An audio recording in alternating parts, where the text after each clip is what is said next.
together each day. Where there's a will, there's a way. The views and opinions expressed on Trudging Together are solely those of the host, co-host, and our guests. They do not necessarily reflect the views of any organization, fellowship, or other entity, and definitely not your boss, your neighbor, or that one guy in your home group. The content of this program is not intended to replace medical, psychological, or professional advice. If you're looking for that, please seek guidance from qualified professionals who spent way too many years in school. What you'll hear here is based on lived experience, recovery journeys, and the occasional bad coffee-fueled joke. Trudging Together is not affiliated with any 12-step fellowship. We are simply people sharing our stories and walking this path together, one day at a time. Thank you for joining us, and remember, recovery is serious business, but that doesn't mean we can't laugh along the way. Dun, dun, dun. Happy Trudging Thursday. Yeah.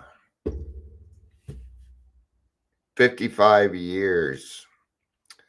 55 years since we lost Jimi Hendrix. Yep. Today is the day. Now, I only know this because it's my birthday. And I was born about 4 hours after Jimi Hendrix died. So, happy death date. It's also 18 years of my my grandmother's passing. I think it's been about 18 years now. Not sure. But she passed away on my birthday. So I wasn't really close with that grandma, but I like to give a little. No. She was a good grandma. Yeah. It was the grandpa on that side. He was mean. He died a long time ago. I didn't really get to know him. Not as well. But she passed peacefully. Good morning, Michelle. Good morning, Angel. Good morning, Amber. Everybody's saying happy birthday. Thank you very much. Michelle says cool intro. Thank you. I appreciate that. Yeah, today's my birthday. I don't really care. It's well, it does change my day a little bit, not by much. As an alcoholic, who separated himself from everybody in the world, I've done birthdays. Birthdays hurt more than. All right, let's get to this.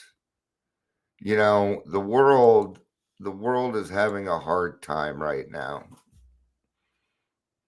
And so let's remember that everybody's kind of going through something at least. And we need to give a little leniency, just a little bit more. Okay.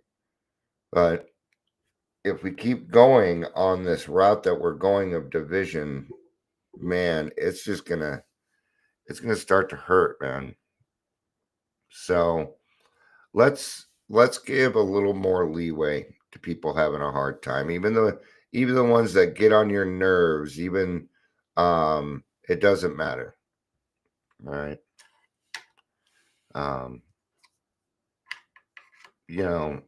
I'd made a comment on a Bo Nix thing, and somebody brings in a Charlie Kirk. I'm like, this isn't the place for it. This isn't the news report was that Bo Nix was suing Caroline Leavitt. I'm like, and what a load of bull crap. So I called it out in there, and somebody brought up Charlie. So left side, so very, but and it came out of nowhere, right? So what do I see? Well, I see a spiritual malady is what I see. That wasn't directed at me, even though it was directed at me. It's not really directed at me. They're clearly angry about something. And I feel bad for them because you don't need to live in that anger. I know what it's like to be that angry. And there's a much better way to life. So keep being a good example. Just be a good example.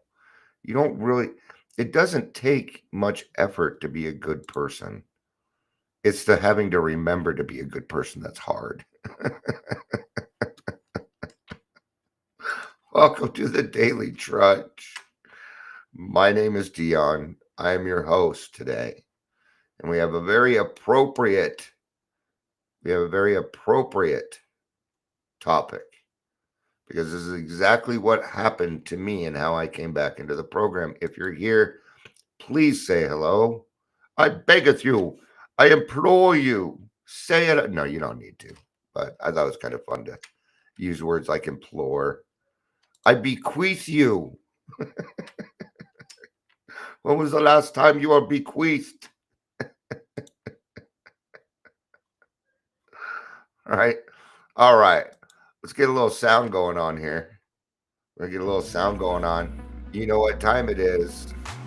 What time is it? It's joke time. No, we wrote this down. What did we decide to call it? Welcome to the Daily Funnies with Dion. Here we are, where we tell a couple of bad jokes. We try and keep them clean. They're corny dad jokes. Are you ready? I'm afraid for the calendar. Its days are numbered. My wife said I should do lunges to stay in shape. That would be a big step forward. I don't quite get that. Oh, lunges, because that's what, okay. I'm not an exercise guy. Singing in the shower is fun until you get soap in your mouth. Then it's a soap opera. What do a tick and the Eiffel Tower have in common? They are both parasites. Parasites. That has been the Daily Funnies with Dion. I hope you enjoyed it. The background music sucked. I will work better on that.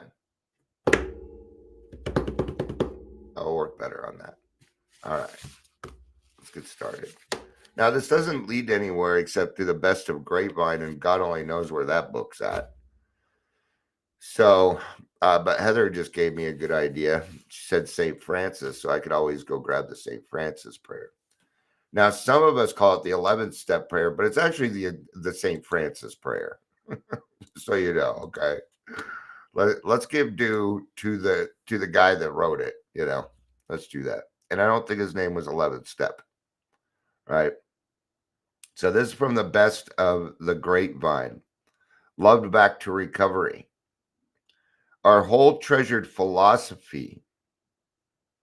Oh, we got another joke here real quick. Angel says, my wife said not to steal the kitchen utensils, but it's a risk I'm willing to take. I had to put willing in there. In fact, I could just do that one at Waskoy Wabbit. My wife said not to steal the kitchen utensils, but it's a risk I'm willing to take. There we go. You didn't know I could do that one, did you? Yeah, it's not what you want to know what I usually use my Elmer Fudd voice for? Singing. There's a lot of voices out there that match Elmer Fudd, believe it or not. I'm going to open a window. It's getting a little warm in here. And this fan's too darn loud. And I brought the other fan in, and I don't feel like getting it, and blah, blah, blah. Yada, yada, yada. All right. So, our whole treasured philosophy of self-sufficiency has to be cast aside. This had not been done with old-fashioned willpower. It was instead a matter of developing the willingness to accept these few facts of living. Whether we ran nor fought, we neither ran nor fought, but we accepted. But except we did. And then we were free. All right. Hey, Neil, good to see you, man. We love you. You know we do. Peace out and have a great day. Birthday, dear. Oh, I see. You took my line. Good job, Neil. Good job. In the 7.5 years I've been doing this, nobody, there's a reason. There's a reason to why I say what I say at the end. It's a kind of a tagline. Have a day. It doesn't mean anything. It means have the type of day that you think you should have. It's just have a day. Right. It sounds kind of rude and abrupt, but it's not. Depends on the context. All right. So I'm going to read the rest of this. I'm going to get into a story. So that's Best of Grapevine, Volume 1. Dang, how much writing did you know what? I think Bill W did as much writing as I go live. I think he's got a lot. Bill W has a lot of content, man. A lot. All right. I can be free of my old enslaving self. After a while, I recognize and believe in the good within myself. I see that I've been loved back to recover by my higher power who envelopes me. My higher power becomes that source of love and strength that is performing a continuing miracle in me. I am sober and I am grateful. Yeah, yay. It's a good reading today. Very inspiring. Very inspiring. Don't you know? When I was 17, I used to work at this place called Skipper's. Yeah. The fast food fish. It was like Long John Silver's, but we had a parrot. Long John Silver's didn't have a parrot. I used to love getting in that parrot costume and going out front and acting the fool. Getting paid to do that. Yeah, it was kind of fun. All right. And this was the second Skipper's I'd worked at. Right. And I actually got the job because I knew the manager. Right. And I was assistant manager this time. We had some new employees come in. And there's one girl amongst these that I had a sudden attraction to. Right. And this wasn't a regular attraction. I'm 17 and I'm trying to get it on with this girl. Let's call it what it is. I was 17 and a drunk. I mean, what else would I be besides a slut? But right. And so I asked her out. Right. Not that day. She did training. I waited a couple of days and then I asked her out. She said no. She said no. I don't like that answer. I'm like, no, we're supposed to be together. I just know we're supposed to be together. And I would stalk her for 3 months. 3 months. I would chase anybody for 3 fucking months. I don't know why, but I did with this person. All right. And it turned out, she said the reason that she had said no is because her mom didn't allow her to date, but she did want to go out with me, and eventually we started dating. Right. And she was in high school. Not a rock and roll. In fact, she was extremely naive to life at the time compared to me, but I was all grown up. I mean, heck, I was emancipated by that point. Of course, I was living with my mom at the time too. My mom and my stepdad. All right. And I'd get away with a little pot smoking, but not drinking at that time. But anyway, so we end up going out, and she ends up becoming my girlfriend. And we did a lot of things together, but at one point I became homeless. And it was actually just a few months later that I became homeless. And she stuck with me. And we would, I went into the Phoenix Concept, which is a halfway house for homeless alcoholics. That was a year-long program. She's like, we'd write letters back and forth and talk on the phone every now and again. And she stuck with me through me getting my shit together, things like that. And I went on to be a part of a team called the West Side Drug Free Youth Team. And we used to put on we put on plays at local schools, and they do a question and answer afterwards. And we won the governor's award that year for best prevention team. And they wanted somebody to stand on the Capitol steps with the governor and give a 5-minute speech. And they asked me to do it. Now, I was 6 months sober and still living on Skid Row. I still lived on Skid Row. I was in a halfway house for homeless alcoholics. So I was living on Skid Row, but I wasn't homeless. I wouldn't consider myself homeless. I was in a halfway house. I had a roof over my head that I could go to every night. All right. And they didn't allow other people really to work, but I was kind of different because I was so young. Most people were in their 30s and above, right? And they've been living on the streets for a while. And eventually we would break up. I would break up with her. I'm not going to go into the whys, the hows. Right. Now, a lot of you already kind of know my story. Right. We're going to fast forward to when I was 40 years old.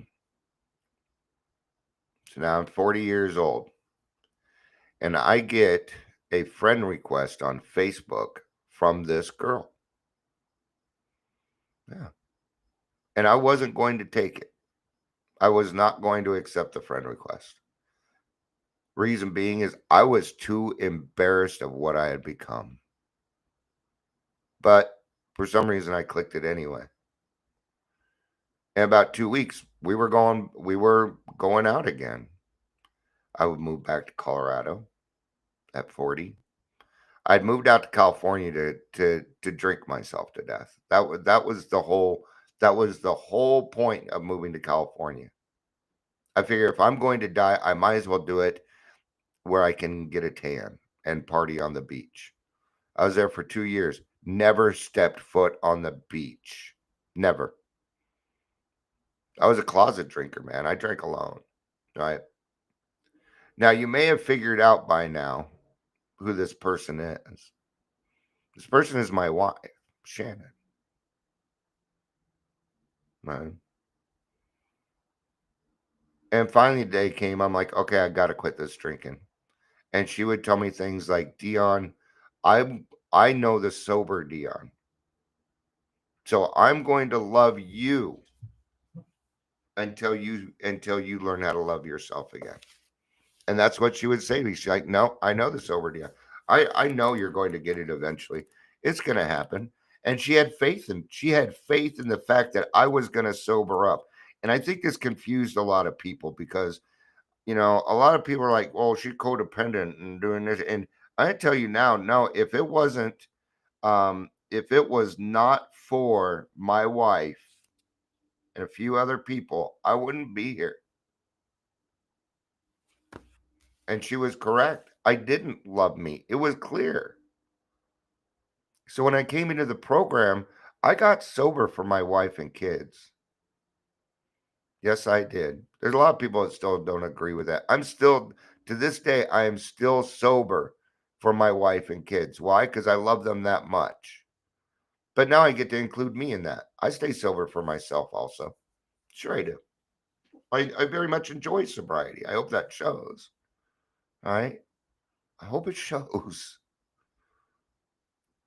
And, there would be some help from my mom, from my sister, my grandma. And I was loved back to recovery. Literally. So what did I do? Well, I went to the AA meetings and I let everybody else love me until I could learn how to love myself. And then I did the steps for me. And that was the process. So, it happens to be my birthday. The topic is very near and dear to me because that's exactly how it happened for me. This stuff is not coincidence. These things are not coincidence. You think it was coincidence that I met Shannon back in 1986, 87?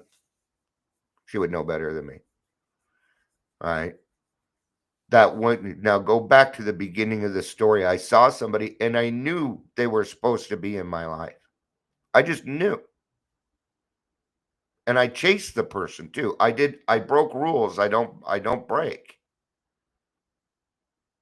Because God knew that 30 years later, I was going to need her. Actually, closer to 20 years later, right? That I was going to need her, right? Now we're inseparable. Yeah.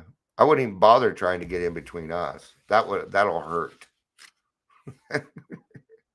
We will give you so much lip. Right?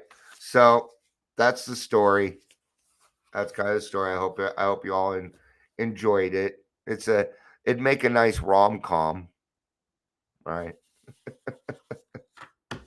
So that's our little story. And there's always been these little coincidences in our lives, where we barely missed each other over those 20 years, things like that. It did happen. She's like, there were a couple times I went in the grocery store and I swore I smelled you. I'm like, oh, do I smell that bad?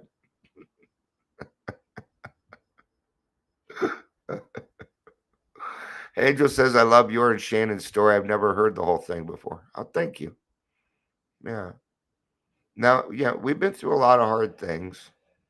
There was a point in my drinking where the next step was divorce, separation at the very least, because it wasn't fair to her, right? So, with that being said, we're going to go ahead and get to the St. Francis prayer. We'll cover the St. Francis prayer right now. Now, the St. Francis prayer is tied to emotional sobriety also. Keep that in mind, right? Keep it in mind. If you want to follow along, 12 by 12, page 99. And I'm going to go back a little bit so we can get, so we can have so that we can get into the actual prayer here. So, this is a good place to start. Top of page 98. There's a direct linkage among self-examination, meditation, and prayer. Taken separately, these practices can bring much relief and benefit. But when they are logically related and interwoven, the result is an unshakable foundation for life. All right. It's been a while since I've talked about that you should work on your foundation. You need to work on your foundation. You need to love yourself so much, because I got to tie it in. All right. Work on your foundation every day. Okay. And how do you do that? Well, I do it. It's steps 1, 2, and 3. I pray and ask God to keep me clean and sober. Then I ask for his will, and I end with the 3rd step prayer. So I do steps 1, 2, and 3. But there's more than that. There's a little bit more, because it says there's a linkage: self-examination, meditation, and prayer. We are looking through our day. This is what we read in the big book, that we constructively review our day. Okay. That's what they're talking about there. Now and then, we may be granted a glimpse of the ultimate reality, which is God's kingdom. I've had little glimpses. You'll see it. Not, reality, which is God's kingdom. I don't know that I've glimpsed God's kingdom, but I am able to see beauty everywhere I go. And that's what I consider God's kingdom. And, it's changed. I can see the forest for the trees. I can recognize it. That one tree that might be dying, that's a little bit older, maybe it's wilted, has a lot of beauty in it. It has age. It has wisdom. It's got a solid foundation, right? So not so easily breakable as it actually looks, because it's out there. It's vulnerable. It's vulnerable, but yet it stands tall. It stands mighty, right? So It's that shift of being able to see God's world for what it is. In the beginning, this is going to feel more like frustration because you're going to be seeing everything, good and bad, and your brain's going to be like, this is the best way for me to explain it. It's like there was a Simpsons where Marge Simpson became a police officer. It's your intentions. Okay. Now her job was to look out for people committing crime. That was her job. Suddenly she realized that her family, they all were committing crime all the time, especially Homer. And it drove her crazy because she got a glimpse into that reality. But what happened? Her intentions changed. In this case, our intentions have changed. The intention is, I don't want to live that life anymore. And even that intention, in and of itself, is enough to make a mighty start. It is. And we will be comforted and assured that our own destiny in the realm will be secure for so long as we try, however faltering, to find and do the will of our Creator. You're going to make mistakes. It's okay. You know, we alcoholics tend to learn the hard way. So don't make it harder. Don't make it harder than it needs to be either. All right. As we have seen, self-searching is the means by which we bring new vision, action, and grace to bear upon the dark and negative side of our natures. It is a step in the development of that kind of humility that makes it possible for us to receive God's help. Yet it is only a step we will want to go further. Okay. It isn't telling you that you need to go further. It's saying you're going to want to go further. You are. You are going to feel the need to go further. And this further, in this case, will probably be service work by passing on what was freely given to you by sponsoring other people. We're in step 11. We're getting close to sponsoring people. All right. Back at this point, you might even be sponsoring somebody. Depends on you and your sponsor, how it works and stuff. Might be. I don't know. All right. But it's it's only a step. In other words, we got to bring action into it. There's got to be action around it, right? We will want the good that is in all of us, even in the worst of us, to flower and grow. Now, I don't get to determine who's the worst of us. That is a lot of what is going on. Look at everybody's being canceled right now. Everyone is being canceled. So who am I to determine really who's the worst of us? Now, they're using that as an example. I don't get to determine, but I do want the good that is in all of us to flower and grow. That I do want. And I've been trying. I really have. Because I believe people can change. I changed. Most certainly we shall need bracing air and abundance of food. But first of all we shall want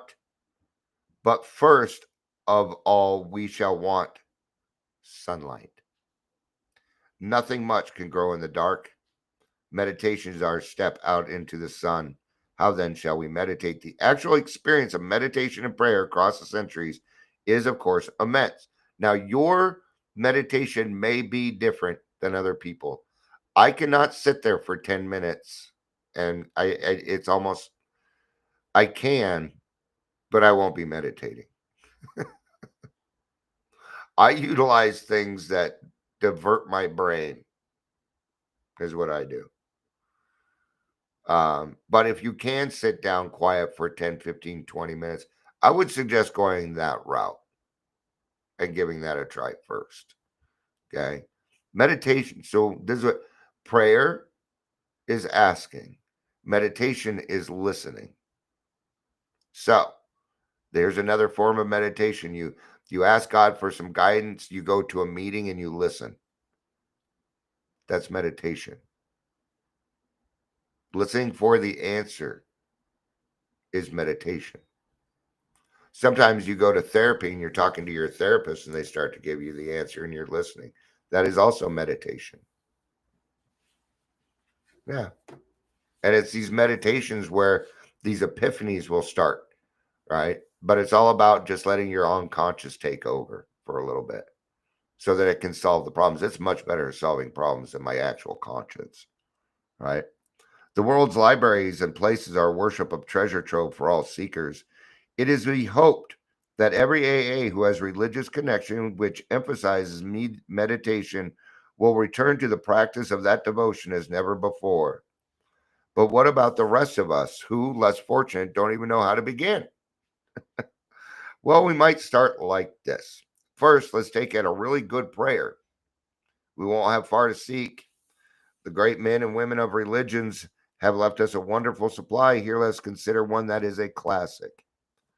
It is an author. Its author was a man who, for several hundred years now, has been rated as a saint.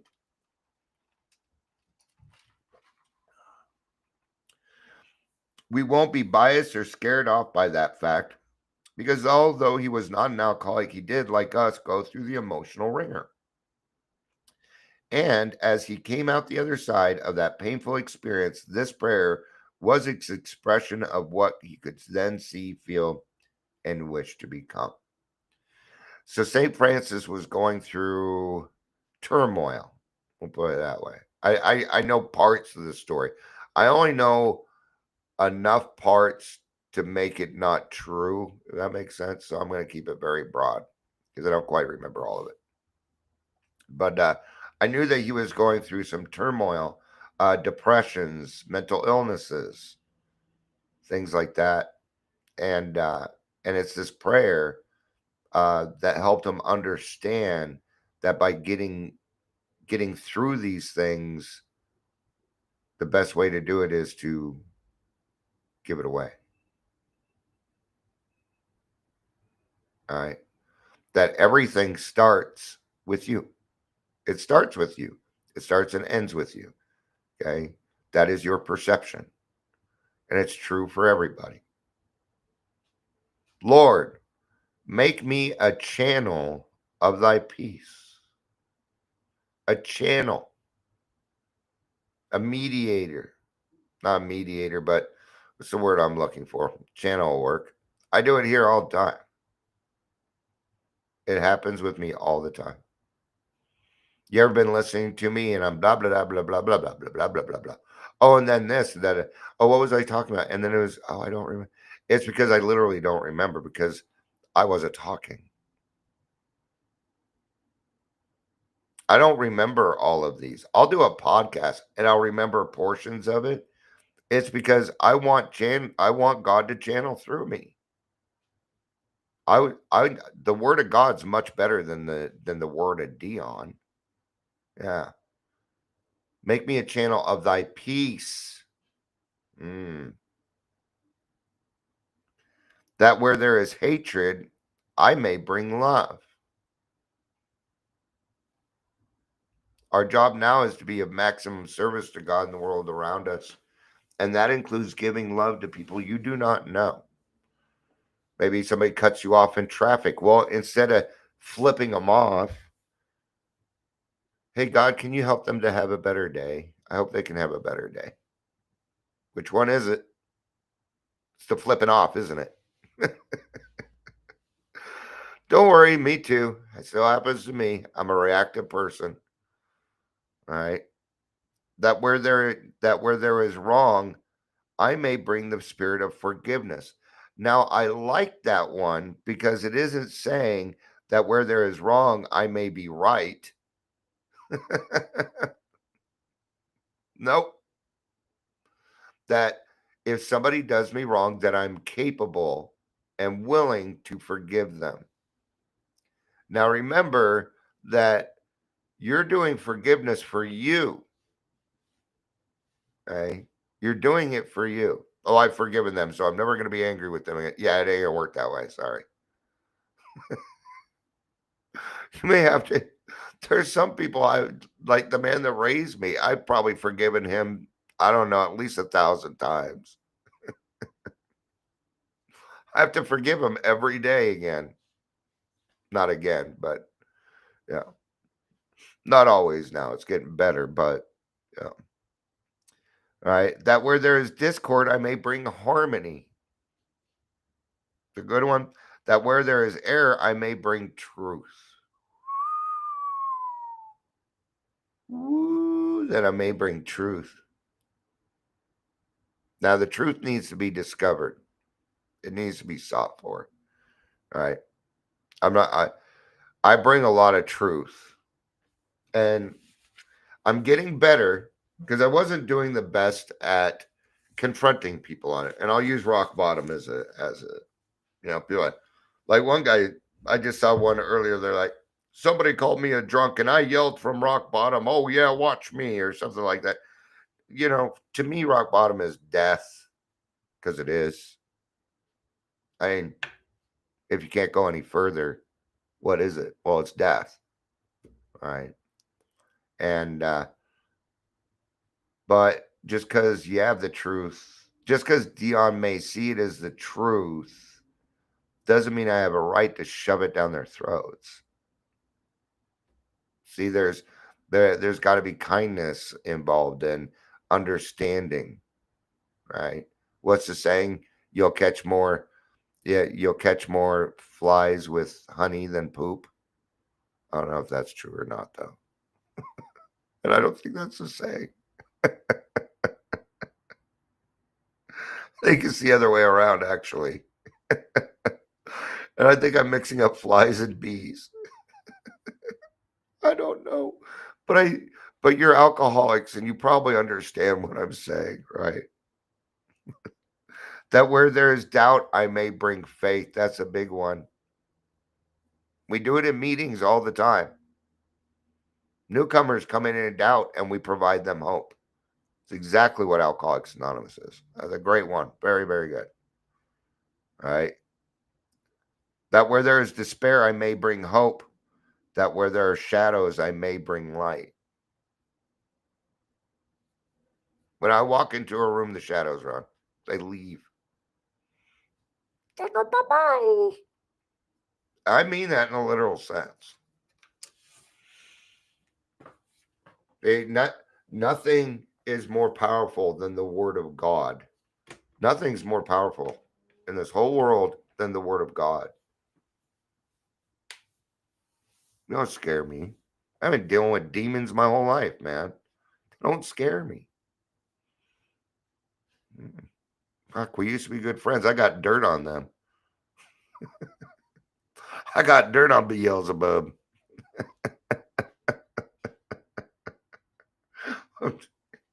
Oh, man. All right. That I may bring light, that where there is sadness, I may bring joy. Lord, grant that I may seek rather to comfort than to be comforted. Right? Because when you comfort someone, you automatically get comfort. Yeah. Right? To understand than to be understood. So let's go back to that rock bottom. Why would you say so instead of, oh, there is no rock bottom, da da da da. Oh, it's vinegar, not poop. Thank you. Okay, thank you, Angel. I knew that one. Yeah, see, it didn't work in my head. Thank you, Angel.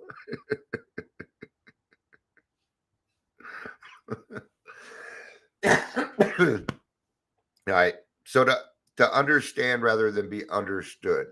What do you mean by rock bottom? What does that mean? Now it's different because I'm trying to understand instead of be understood. What do you mean by that? Okay, well, then the conversation can move on. To love than to be loved. Now remember, we're going to go back to the story. All those people that loved Dion into the program. Now, life's a lot different, man. I've received, it's my birthday, so I've received a lot of love today, right? I had a lot of messages when I got up, right? And I'm very loved now. So much that I have an abundance. My love cup floweth over. And what is that? That is a dividend. And what do I do with my dividends? I give them away. I give them away.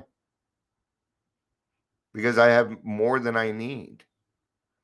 And then I give that love away and it comes back to me tenfold. Now I got to give it away. Okay. It is love that continues to want me to be bigger because I have so much love and not enough people to give it to. That's part of my frustration right now. You know, what a horrible problem to have. What a horrible, horrible problem to have. Too much love. Oh, man. I'll take it. I will take it.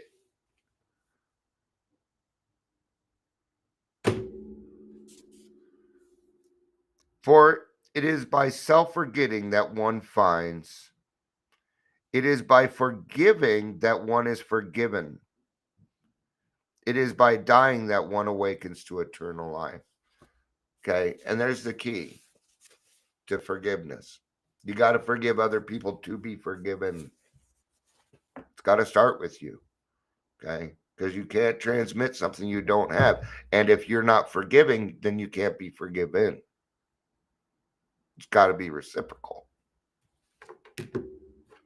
between you and God, not the other person, God. All right. Thank you, everybody. I appreciate it.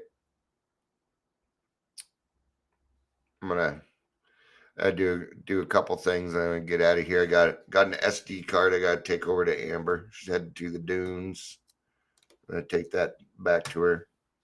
So, hey, it's called getting out of the house. All right. Thank you all for being here. I appreciate it. Thank you for all the birthday wishes. Thank you for all the support. And most of all, thank you for being a friend. I watch a lot of Golden Girl clips. They're awesome. I love you. You know I do. Peace out and have a day.